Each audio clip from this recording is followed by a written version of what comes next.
Hi, I'm GP3 and you're on Soul Searching. This is a traveling initiate's channel to expand our consciousness towards becoming our better highest self.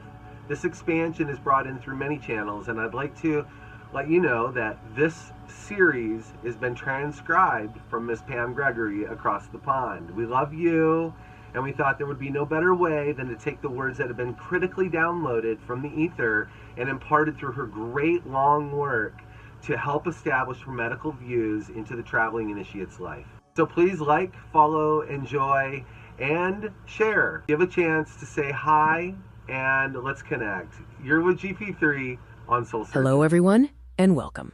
Today we're going to explore a profound concept that can truly shift your reality, choosing the love timeline over the fear timeline. As I've often spoken about, there are essentially two timelines we can operate on, one based on love and one based on fear.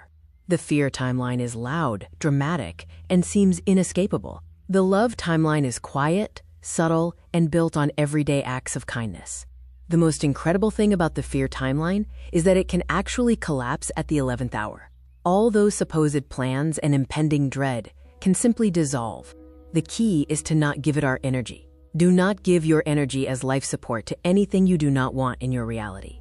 It's a universal law. What you focus on expands. So if your attention is constantly on the terrible things happening in the world, that will become your day-to-day reality. This focus on negativity will infect your state of being and draw those experiences closer to you. In following the collective of love and peace and compassion, please understand, this is not spiritual bypassing. It's the exact opposite.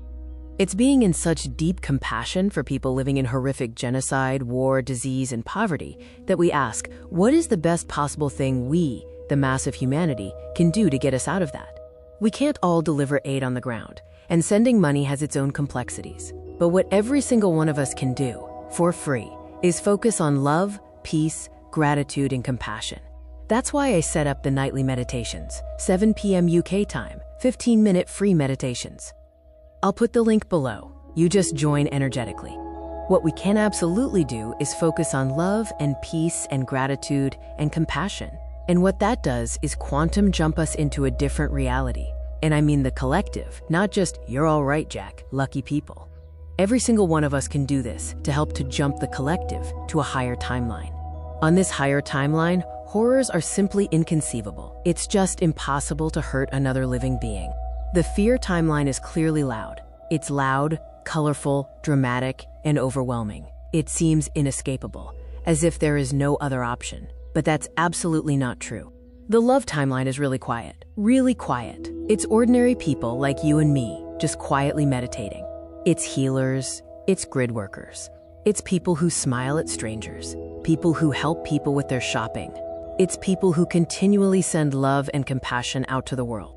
It's these small daily acts of kindness that really make the difference on an ongoing basis.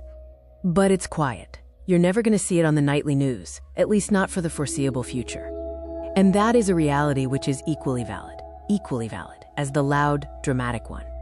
Absolutely. And many of us are living in that reality.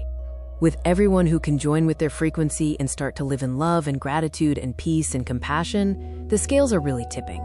Because we are building this very quiet tsunami of love. Absolute tidal wave of love. It's just your choice whether you stick to the old narrative, because it's familiar and somehow easier. But actually, there is such excitement in this different world. I feel it in my bones. Join us in building this tidal wave of love.